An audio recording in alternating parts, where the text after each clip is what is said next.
This just in, we have breaking hummus news. We're replacing the roasted red pepper hummus. The old version was discontinued. We have teen coverage in our summer shopping list edition of the podcast. From the Trader Joe's mothership in Monrovia, California. Let's go inside Trader Joe's.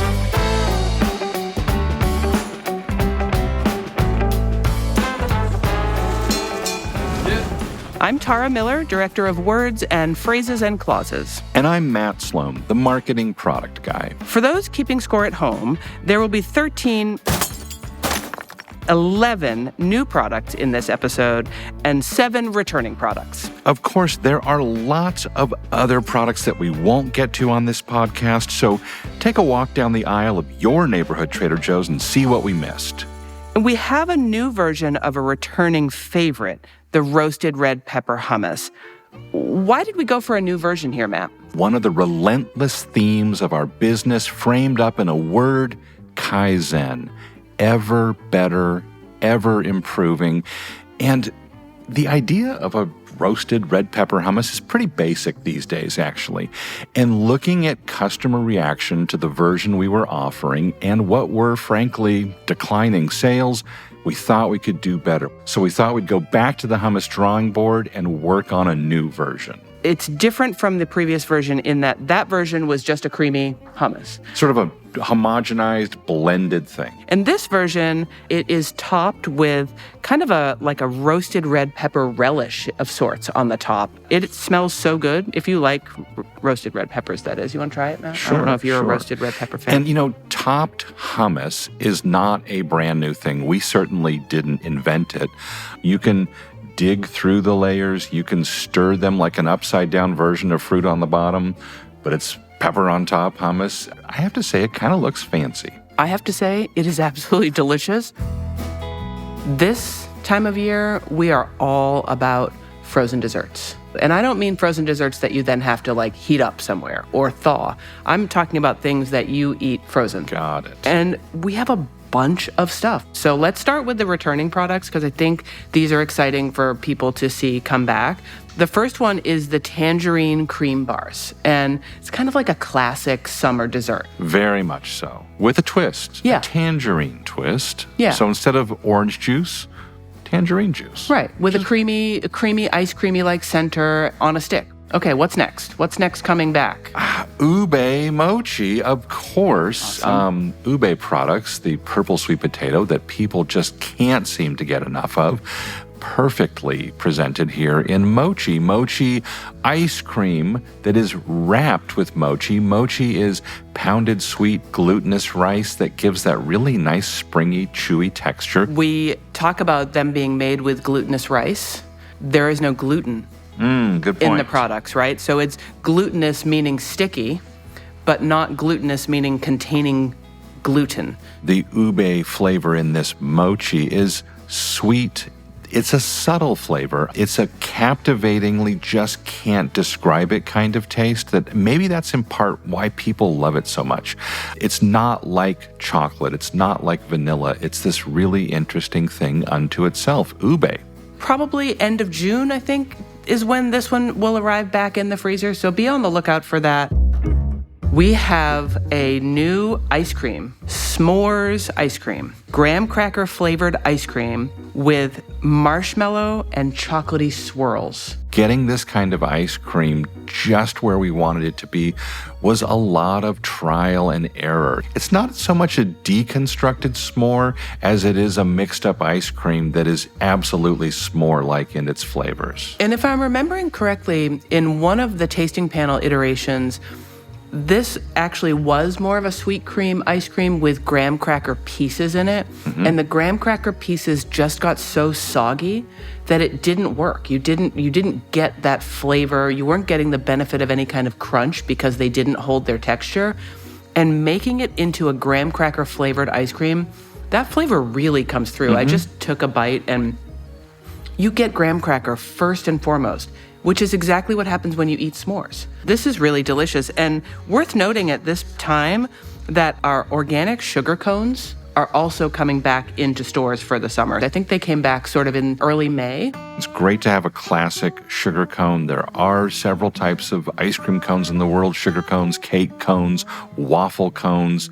Who knows when or how sugar cones or ice cream cones were even invented? There are competing origin stories that both happened in the United States around 1900, 1903, or 1904. One of them is oriented around the St. Louis World's Fair. However, whoever came up with an ice cream cone, thank you, thank you. Talk about solving a problem. What to do with all this great ice cream? We'll put it on this wonderful cone. I like a sugar cone as compared to, say, a cake cone. Purportedly, cake cones have the flat bottom so you could set it down in between bites. I don't know anyone who sets an ice cream down in between bites, but nice try. You just did that all off the cuff. I see no notes about sugar cones or any kind of cones in front of you, and that information just lives in your head, and that I find incredibly fascinating. So among the things that keep me up at night. Okay, so I want to get through these frozen desserts Before they melt. We have strawberry lemonade ice bars. When we say we travel the world, we really do. These actually are made for us in Italy. And this came about because we found a fantastic frozen novelty manufacturer in Italy. And we were trying different flavors, trying to come up with things for summer. And this just seemed like a natural. The flavors on this bar are so good. I am imagining a really hot summer day, and this is gonna hit the spot. I'm gonna take this off the stick, I'm gonna put it in a blender, and I'm gonna add a little vodka, or maybe a little tequila, and I'm imagining that this becomes a strawberry lemonade margarita. Oh my goodness.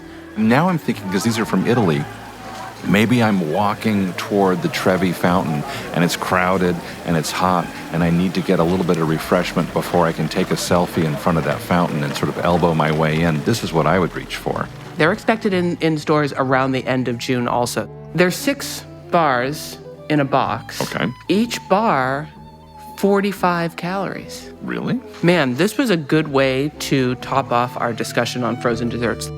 And next? Cookies.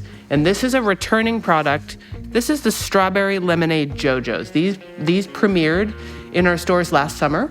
So we've got the biscuit, the cookie is lemon. Yep. And the filling is strawberry. And when presented this kind of sandwich cookie, the obvious question is, how does one go about eating it? There are 2 distinct camps here. Yeah. Crunch the whole thing, No. just indiscriminately, just munch away, or deconstruct, pull apart, layer by layer. I may twist apart and eat the cream and then eat one cookie at a time. Wow. Scrape the cream off with my teeth. Thoughtful. Yeah. And you? Sometimes I might go like for a multi-stack, like you'd eat a thing of pancakes and just take 2 or 3 of those and unhinge my jaw and go to town. We have strawberry lemonade ice bars in the freezer. We have strawberry lemonade JoJo's in the cookie section. Good stuff. You want to stick with the strawberry theme here? Let's take strawberries for 500. Okay, we're taking strawberries for 500. This is actually another returning product. These are the strawberry and jalapeno crisps crackers. So they're kind of relatives of the fig and olive crisps and the raisin and rosemary crisps that we sell in our stores. You're having a summertime gathering outdoors and you want a cracker to go with dips or cheeses. These are incredibly good crackers. They're really crunchy, they're really crispy, they've got a little chew. When these are made, they make really long but somewhat tiny, somewhat diametrically opposed ideas, loaves of bread. Then they slice them into the crisps, so they do look like little bread pieces. They do. They're really cute. We have lots of these crisps. Yep. They're incredibly popular. Oh, instantly when you open the bag, you get strawberry, which is really Which is a nice great. thing to smell. It's really loud crunching. All right. And you can smell jalapeno. It really works. It works. I'm glad these are back. I'm going to make a sharp turn into the pet category. Okay, operators are standing by. All right. My dogs are so grateful for all the treats that Trader Joe's has in store because How they might they benefit. show that appreciation? Are you kidding me? They wag their tails. They come up and they snuggle with me on the couch. And would they have done those things anyway? Perhaps. but I feel like they really do appreciate these treats. Okay. These are called crab paws. There's a little play on dog paws and crab claws and all those things happening there. They have actual crab in them. Like a crab cake for dogs. We got to test these out. I have one dog who's kind of picky. These, she came back and basically sat down next to me and asked for more. That's a great sign. Crab paws, soft-baked, crab-flavored dog treats. This is a limited availability thing. We cycle the dog treats in and out as well because we don't have room to have all of them all the time. And as a business that is not central, that is not core to our food and drink for human beings business, we've taken an approach with that pet section to really focus on those treats. It's difficult for us to offer all the various diets and life stage foods for pets, so treats have found great favor with customers and their pets. It's a treat-focused business for us. Okay, our friend Alex is back with us straight from the Trader Joe's kitchen, which is a very busy place. He has taken 3 of the products on our shopping list and made something hopefully delicious. 3-product challenge from product developer Alex. Oh, thanks for having me again. I kind of gave Alex a little chopped assignment. 3 items here. The first one is the organic pasta quintet. It's a combination of 5 very interesting and fun pasta shapes. We also have the lemon pesto sauce. This is an awesome sauce. It's made with tons of lemon rind, and almonds instead of pine nuts. So it's got a great balance, slightly sweet, bitter, kind of nutty taste. And then new pearl mozzarella, which in my opinion is like the most perfect shape. You can put tons of it in there. You get a great amount of mozzarella in every bite of whatever you make. It's great for adding onto skewers with little tomatoes, maybe some basil. And I made a very simple, fresh, bright pasta salad using those 3 ingredients. I added a little bit of mint just for added brightness, but I kept it very simple today. This recipe can be adapted many different ways, and I think that our customers can add whatever they may like to spice it up. If I was making this at home and I wasn't sticking to the items in my challenge basket, so to speak, I probably would have added a little bit of tomato, maybe some cooked chicken, but I made a very refreshing summer pasta salad. It smells so good. That pesto, that lemon pesto sauce, you described it really well. I mean, it has tons of lemon in it. Alex, this is a bit of an Italian holiday because that lemon pesto sauce is made in Italy. The pasta is made in Italy. I'm curious about the pasta because with 5 different shapes, oftentimes different shapes of pasta have different cooking times.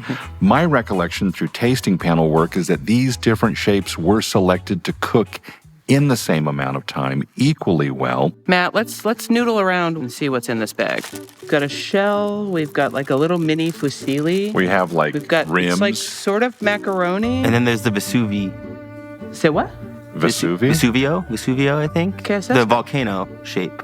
a little mini fusilli. And I think Or that's like the a one DNA. where cut it's shape as well. a double helix kind of. I only see 4. One looks sort of radiatore looking. That's What is that? like this one. And I guess that's different than this one. So there's 5. Yeah. It's sort of a collection of sauce holding, capturing shapes, and they seem to be really nicely coated. How would you characterize this lemon pesto sauce on a scale of like peanut butter to water? How thick is this? It's definitely a peanut butter consistency. It's fairly thick. I left the tiniest ever so small amount of pasta water on the pasta when I made this, just to loosen it up a tiny bit. I also added a tablespoon of olive oil, and it mixed in very well. Yeah, and we learned from our friend Kathleen not too long ago that pasta water really is the miracle ingredient in all things. Yep, listeners, save some pasta water and throw it in your next pasta dish. It changes it. The pasta salad is really great. I will replicate this at home. I just like the flavors are really good. I will take your advice and add the tomato. Some like sliced cherry tomatoes would be really great in there. Whatever you want. I added mint today just because it's an herb that we had on hand and it was a very fresh, clean tasting herb. But basil would work just as well. Parsley, whatever you have, throw it in there. Make a nice fresh salad. Something spicy could be really fun. I'd go really heavy on pepper. And so the texture is nice. It's not crunchy, but there are absolutely pieces of almonds roughly ground up, coarsely ground, I should say, almonds. And the lemon flavor is great in this context because I think of here we often consider lemon almost for dessert flavors, and it's nice to have a savory meal flavor built around lemon. I'm liking that very much. These mozzarella pearls, these are small, so 1 ounce is the classic serving size of cheese. There are 11 pearls in an ounce of cheese. That gives you an idea. They're actually pearl-like in size, so that's kind of fun. No prep is needed on these, right, Alex? Well, what did you do? Just open it up and dump them out? I drained them out of the water and poured in about as much as looked good to me. Honestly, I didn't measure it. For me personally, more cheese better, but whatever works for you. All of these ingredients are arriving at your neighborhood Trader Joe's this summer. So the mozzarella pearls, they should be there about now. The lemon pesto sauce and the organic pasta quintet, they'll be arriving sometime between now and the end of June. I think this assortment of pasta might be my all-time favorite for pasta salad. Because it's not boring. I imagine people at a gathering would be like, what is happening in this bowl? Like, there's all kinds of weird pasta shapes here. You must have had 5 bags of pasta, but instead, it's all in one bag. And I think the flavor of that fresh mozzarella, mild as it is perfect as a pairing with the lemon pesto sauce. Mm-hmm. Any other stronger flavored cheese, you might get a lot of competing things that may be more dissonant than anything and not harmonious. So, well done, Alex. Thank you. And when it's midnight at the Oasis, well, you send your camel to bed. Huh? Maria Muldaur, number 6 on the charts, 1974. Okay. But when it's midnight on the farm, how do you get delicious Midnight Moo chocolate milk? You might milk your cow. Midnight Moo is actually back at your Trader Joe's. You do have a chance to make delicious chocolate milk with it. Organic Midnight Moo chocolate syrup. Have you ever seen a teenager just stand in front of the refrigerator and squeeze it into their mouth? Because I have. We had an unstable at best supply situation with this, so we had to go really back to the chocolate sauce Midnight Moo drawing board. It's still organic. It's a great product. It is effectively that iconic chocolate syrup.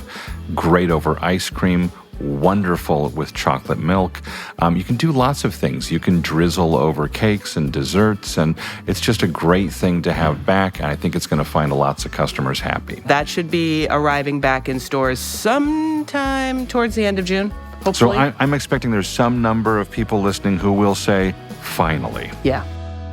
We have a few products coming into our, what we call our Haba and household sections of the store. So health and beauty aids and household goods. They do sound delicious, but we're not going to recommend that anybody eat any of these products. The first one that I'm super excited about because it's a new iteration of a hand cream that we've had in a bunch of different scents over time is a guava ultra moisturizing hand cream. It has a really fresh, fruity scent, but it's not an overwhelmingly fruity thing happening.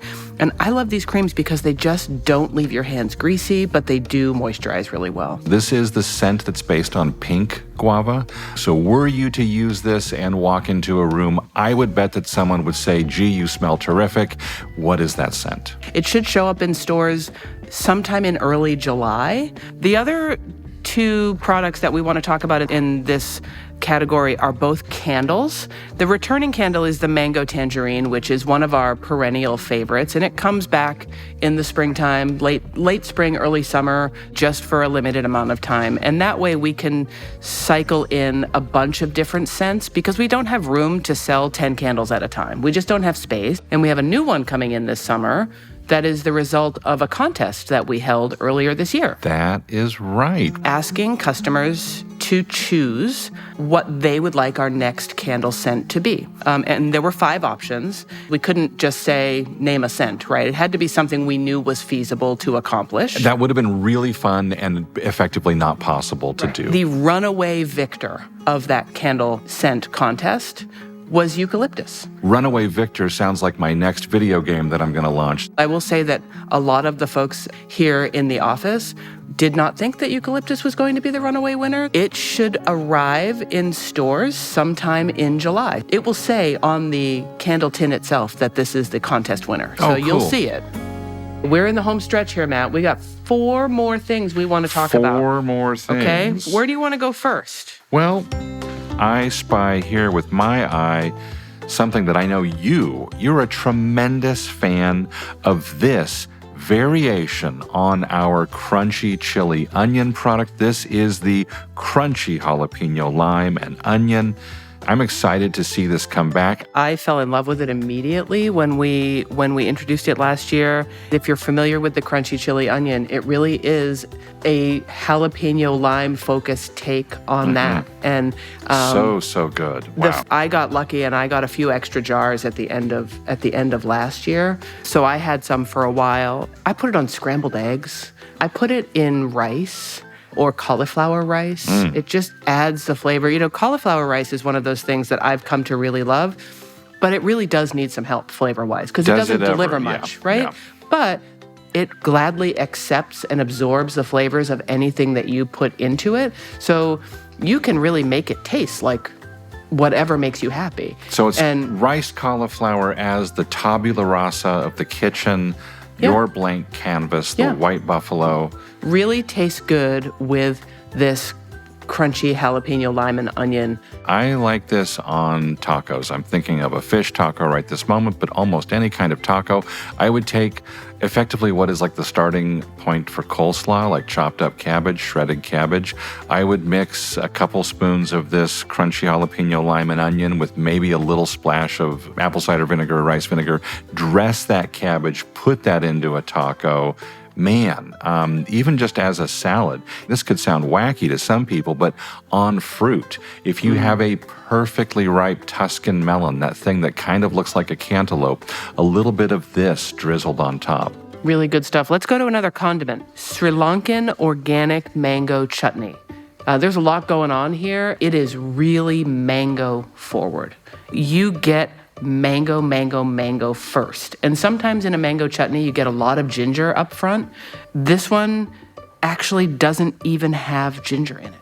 It's not a ginger mango chutney. It is a mango chutney. It's got some heat in it, but the first ingredient is organic mango. And it's made in Sri Lanka from an old Sri Lankan recipe. Ingredients as listed on a product label, those ingredients, they're listed in order of predominance by weight. There is more mango by weight than any other thing in this chutney. So it's like the most intense mango preserve that is spiced and seasoned and delicious. And this, I would qualify this as a bit of a sleeper in terms of catching people off guard. Most people are sort of, maybe ho-hum, sure, mango chutney, great. This is incredible. Put it on everything. I'm going to try this on vanilla ice cream. I'm just going to see. It'll be great. Yeah. Absolutely great, because it'll just bring this whole new, and then you won't feel so bad. It's like ice cream for dinner. I am having it with chutney. Thank you. Right. It's very sophisticated. Boom. Yes. Yes. If you walk into your neighborhood Trader Joe's tomorrow, you should see that. It's a little jar. It's easy to miss. Don't make that mistake.